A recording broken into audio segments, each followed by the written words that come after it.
Oke, selamat datang teman-teman semua.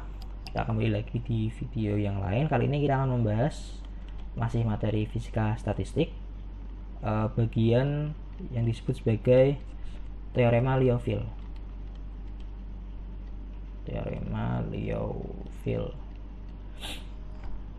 Oke, jadi teorema Liouville nantinya kita akan bahas sedikit terkait penurunannya terutama, lalu penurunan standarnya, lalu kemudian sedikit konsekuensinya. Tapi mungkin pembahasannya tidak akan terlalu detail karena jujur aku sendiri juga masih baca-baca terkait teorema Liouville ini.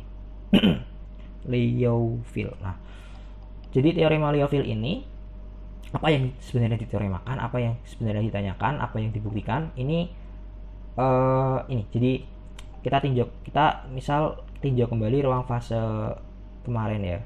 Nah, ini ilustrasinya dua dimensi, meskipun sebenarnya ruang fase yang kita tinjau nggak harus dua dimensi. Nah, misalkan kita bisa bagi ruang fase ini jadi titik-titik tertentu, jadi daerah-daerah kecil. Ini bagiannya nggak terlalu akurat mungkin kalau kayak gini, tapi ya kita anggap bisa kita bagi seperti itu. Nah, kemudian kita bisa ambil titik sembarang. Misalkan kita ambil titik ini, lalu kita bisa tanyakan di sini berapa rapat probabilitas ruang fasenya. Nah, berarti apa itu rapat probabilitas ruang fase atau sering disebut sebagai rapat ruang fase? Apa itu rapat ruang fase? Jadi sederhananya kalau kita punya suatu sistem, maka sistem itu kan bakal punya peluang untuk menempati titik ini, juga punya menempati peluang menempati titik ini, dan seterusnya seperti yang sudah kita bahas kemarin. Nah, rapat probabilitas adalah peluang titik tersebut ditempati oleh sistem. Misal sistemnya kayak yang E sama dengan P kuadrat tambah Q kuadrat. Itu kan nanti sistemnya akan membentuk semacam bola. Misalkan karena E-nya tertentu, maka nanti bolanya akan berbentuk seperti ini misalkan. Nah, ini bisa kita, nah ini nanti ini permukaan ruang fase yang kemarin kita tinjau itu. Nah, kalau seperti ini berarti kan sistem ini, interval ini berada di tengah sini kan. Nah, berarti dia punya kemungkinan. Nah, nanti berarti rapat probabilitasnya tidak nol. Nah, kalau misalkan sistem yang kita tinjau ada di sini, yang kita tinjau ini, bahkan nanti rapat probabilitasnya akan menjadi nol. Nah, ini probabilitas sambangnya rho ya. Nah, kalau di sini berarti tidak nol. Kalau di sini nanti nol. Misalkan nanti di sini ini juga nol. Di sini misalkan ambil titik yang di sini, maka nanti tidak nol dan seterusnya.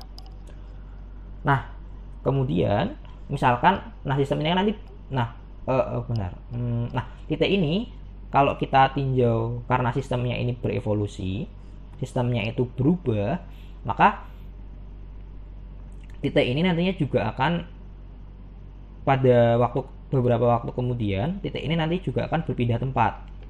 Misal titik ini nantinya kalau lintasan ruang fasenya melalui permukaannya, maka nanti titiknya akan berpindah ke sini misalkan. Satu titik kemudian. Nah, yang kita tanyakan di sini adalah apakah rapat probabilitas ketika titik itu ada di sini sama ketika dia udah berpindah di sini itu sama apa enggak? Atau mungkin bisa dibahasakan D rho terhadap T turunan total itu apakah sama dengan 0? Nah, masalahnya, ini permasalahan yang ingin kita pecahkan. Sama dengan 0 apa enggak? Kalau enggak sama dengan 0, sama dengan apa? Kayak gitu. Oke. Nah, kemudian perlu kita ketahui kalau ruang fase ini rho itu berarti kan pertama dia berkaitan dengan berhubungan fungsi momentum ya. Dia dipengaruhi oleh momentum, titik momentum yang ditinjau. Kemudian dia juga dipengaruhi oleh titik posisi yang ditinjau, P sama Q-nya kan. Nah, selain itu dia juga kita anggap bisa berpengaruh terhadap waktu. Nah, kalau misalkan kita punya suatu fungsi, misalkan ya x, y, z seperti itu, lalu kita ingin cari turunan terhadap z, ini analogi dulu, maka yang perlu kita lakukan pertama adalah mencari turunan parsialnya terhadap z. lalu ditambah turunan parsialnya terhadap, misalkan ini ada x sama y, variabel selain z, maka terhadap x, tapi kemudian kita kalikan dengan dx dikali dx dz, turunan x terhadap z, lalu turunan rho terhadap y, dy dz. Nah kalau misalkan lebih banyak daripada 2 berapa, gimana ya, nanti tinggal diulang lagi aja. Berarti misalkan ada alfa, berarti d alfa dikali d alfa dz, seperti itu, dan seterusnya.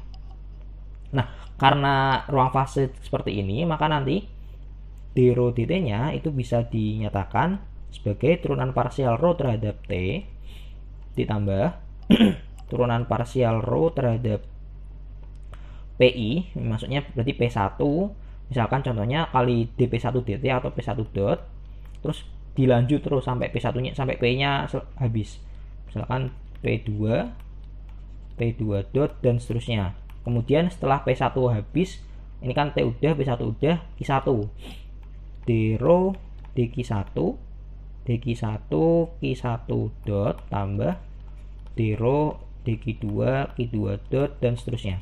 Atau bisa kita tulis dalam bentuk yang lebih singkat, itu adalah d rho dt tambah sigma I dari 1 sampai ya n, jumlah momentum sama posisinya, d rho dpi pi dot tambah d rho dqi qi dot.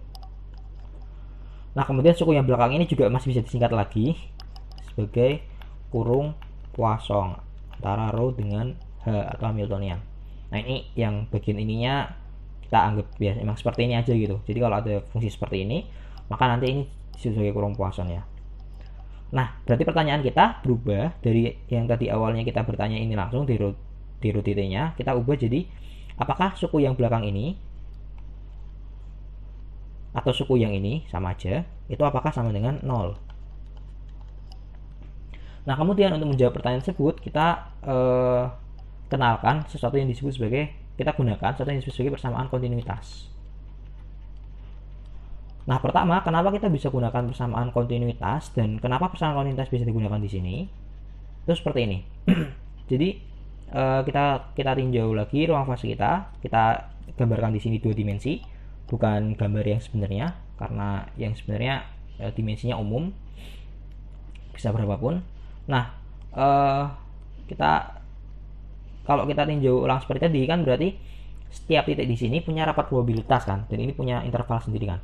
Nah, ketika kemudian ada evolusi, maka setiap titik di sini itu akan berpindah ke tempat lain. Misalkan yang ini pindah ke sini, terus yang ini pindah ke sini. Nah, tapi kan karena ini ruangannya seluruh titik ini akan berpindah, maka sama saja nanti ya yang ditempati tempat yang sama gitu. Atau gampangannya tidak ada tempat yang tadinya berisi, maksudnya ada titiknya, kemudian tiba-tiba jadi kosong gitu, nggak ada. Karena kalau ini pindah ke mana, nanti akan ada yang ngisi. Misalkan yang ini ntar yang ngisi, dan seterusnya. Nah makanya setiap titik itu, setiap titik yang kita tinjau, maksudnya bagian titik ini di sini itu, maka nanti kalau ada yang keluar, ada yang hilang intervalnya, itu akan diganti oleh bagian yang lain. Nah ini nanti persamaan kontinuitas. Nah ekspresi matematisnya itu adalah d rho dt. Nah d rho dt ini menggambarkan jumlah rho yang hilang dari titik dari suatu interval di sini ditambah divergensi dari rho kali v. Jadi rho kali v ini bisa kita anggap sebagai suatu arus yang masuk ke sini. Nah jadi yang hilang atau yang masuk ditambah jumlah arusnya, nah itu harus sama dengan 0.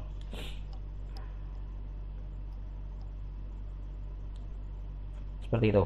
Nah, atau ini juga sebenarnya ada bentuk lainnya yang lebih awal seperti ini, integral d rho dt integral d rho dt dv itu sama dengan min rho v kali, agak lupa, rho v dot n dikali dA. diintegralkan terhadap bukan, rho v.dA.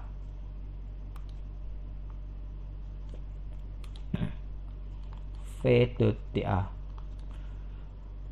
tertutup, lintasan tertutup. Jadi misalkan kita tinjau suatu A ini, maka nanti v.dA terus diintegralkan secara tertutup, jadi V yang masuk ke sini, masuk ke sini, masuk ke sini, v.dA kan seperti ini kan. Nah, diintegralkan semua. Nah, ini nantinya menggunakan teorema Gauss bisa kita ubah menjadi bentuk integral d rho dt dv sama dengan minus integral rho v, nah ini divergensi rho v dv. Nah, sehingga jadinya yang diperlukan untuk yang perlu dipenuhi adalah ini saja. Nah, ini persamaan kontinuitas. Nah, jadi sebenarnya persamaan kontinuitas ini secara awam, secara umum itu awalnya nggak ada kita bisa anggap nggak ada kaitannya dengan persamaan ini. Jadi dia sesuatu hal yang benar-benar beda gitu. Nah, tapi kita akan coba gunakan ini nantinya untuk apakah ini nanti bisa digunakan untuk membuktikan yang tadi apa enggak gitu. Untuk mengecek yang tadi apa enggak, apakah sama dengan 0 apa enggak kayak gitu. Nah, yang di rho dt ini kan sudah sama dengan yang tadi kan. Berarti yang sekarang perlu kita cek adalah bagian ini, divergensi rho v ini. V ini sendiri apa? Nah, kalau kita bayangkan ruang 2 dimensi yang sumbunya itu x dan y, maka v di sini itu kan nanti akan menjadi x dot y dot kan, suatu vektor yang bagian komponen x-nya itu x dot, bagian komponen y-nya itu y dot. Nah, di sini juga sama. Jadi v di sini itu ruang fase itu berarti bagian misalkan 2 dimensi, maka komponennya itu adalah p dot dan q dot. Kalau misalkan dimensinya banyak, n dimensi, nanti dia akan jadi p1 dot, p2 dot sampai nanti misalkan ada n, ada dimensinya 2n misalkan, sampai pn dot, kemudian lanjut q1 dot sampai qn dot. Jadi suatu vektor di ruang berdimensi tinggi. Nah, kemudian ekspresi divergensi ini kan kalau di ruang kita 2 dimensi itu kan nabla ini kan berarti sama aja ddx arah x tambah ddy arah y kan. Atau kalau kita punya nabla dot rho v, maka ini sama aja dx turunan parsial terhadap x dari rho vx tambah dy dari rho vy. Jadi di sini kan ini disamakan indeksnya. Nah, di sini juga sama, sehingga nantinya divergensi rho v ini akan menjadi sama dengan turunan terhadap p1 dari rho p1 dot tambah turunan terhadap p2 rho kali p2 dot dan seterusnya sampai p-nya habis, terus dilanjut terhadap Q1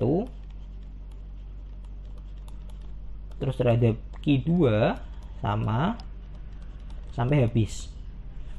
Atau mungkin bisa kita tulis secara lebih ringkas menggunakan notasi penjumlahan sigma 1 sampai n dari ddpi rho pi dot tambah ddqi rho qi dot. Nah, ini kan kemudian berarti harus dijabarkan kan. Kalau kita punya perkalian fungsi ini, 2 fungsi, maka nanti turunannya harus menggunakan aturan yang di dx fg sama dengan f dibiarkan, f diturunkan, f dibiarkan, g-nya diturunkan, tambah f-nya diturunkan, g-nya dibiarkan, atau ya dibalik juga nggak apa. Nah, ini maka nanti akan menjadi, misalkan kita pisahkan yang rho diturunkan dulu dengan yang rho-nya diturunkan, dengan yang rho-nya dibiarkan dulu dengan yang rho-nya diturunkan. Yang rho-nya diturunkan itu akan menjadi d rho dpi pi dot tambah d rho dqi qi dot. Nah, ini awas, ini sama dengan ekspresi yang tadi yang di ini. Nah, sama dengan yang kurung kosong tadi. Tapi di sini ada tambahan berarti, yaitu yang rho-nya dibiarkan, rho dikali d PI dot DPI tambah DKI dot DKI. Nah, berarti secara umum kalau dilihat sekilas ini enggak harus 0. Ini berbeda dengan yang tadi gitu. Atau berarti persamaan kontinuitas ini tidak mengindikasikan kalau d rho dt itu bernilai sama dengan 0. Nah, tapi kita bisa cek ulang dari persamaan Hamiltonian karena PI dan QI ini juga didapatnya dari Hamiltonian nanti bahwa PI dot ini, mohon maaf kalau misalkan agak salah ya, aku agak lupa. Bentar, misalkan hanya itu P kuadrat per 2M tambah setengah M omega kuadrat Q. Maka DH dQ ini akan DH dP itu akan jadi P per M sama dengan V atau sama dengan Q dot. Berarti PI dot itu sama dengan min DH dQi, sedangkan QI dot itu sama dengan DH dPi. Nah, ini dapat dari formalisme Hamiltonian. Jadi bisa kita pakai langsung aja. Nah, berarti kalau kita masukkan ini ke sini, PI dot ke sini, maka yang suku pertama akan jadi D kuadrat H minus D kuadrat H dPi dQi. Nah, suku yang satunya akan jadi D kuadrat H dPi dQi. Berarti ini ternyata secara tidak langsung itu ini sama dengan 0 karena kita menggunakan ruang fasenya itu PI sama QI nya itu memenuhi persamaan Hamiltonian koordinat umum di sini PI sama QI nya. Nah, berarti suku belakang ini sama dengan 0. Berarti ini divergensi rho V itu sama dengan kurung Poisson tadi. Artinya dari persamaan kontinuitas, nah berarti gini sekarang, dari persamaan kontinuitas dari kontinuitas kita dapatkan d rho dt plus ini awalnya ini atau sama dengan d rho dt plus kurung Poisson rho h itu sama dengan 0, sehingga d rho dt yang mana kebetulan mungkin ya kita bisa anggap kayak semacam kebetulan gitu, turunan totalnya rho terhadap t itu juga sama dengan itu, pasti sama dengan 0. Jadi ini akan berlaku selama persamaan kontinuitas ini juga berlaku, jika dan hanya jika. Jadi selama ini berlaku, kontinuitas berlaku, maka ini berlaku. Kalau kontinuitas nggak berlaku, nggak sama dengan 0, berarti ini nggak berlaku, kayak gitu. Nah ini nantinya disebut sebagai teorema Liouville. Berarti dari teorema Liouville kita tahu bahwa kalau misalkan kita punya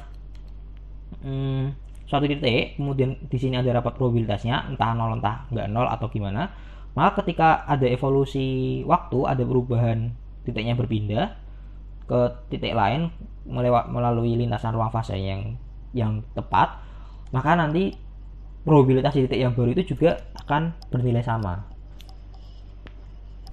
Nah, mungkin sederhana impact-nya adalah yang mungkin bisa dirasa adalah ya berarti kita nggak perlu khawatir kalau kita sudah mendapatkan rapat ruang fase. Kita nggak perlu khawatir kalau rapat ruang fase itu akan berubah. Jadi rapat ruang fase itu kita nggak perlu khawatir kalau teori kita itu bakal nggak konsisten terhadap waktu, karena ya ketika di awal kita udah dapat probabilitas ruang fase di suatu titik, kalau udah tahu sebarannya, maka kalau kemudian ada evolusi, probabilitasnya bakal sama. Ya gitu. Mungkin yang aku pahami impact-nya kayak gitu.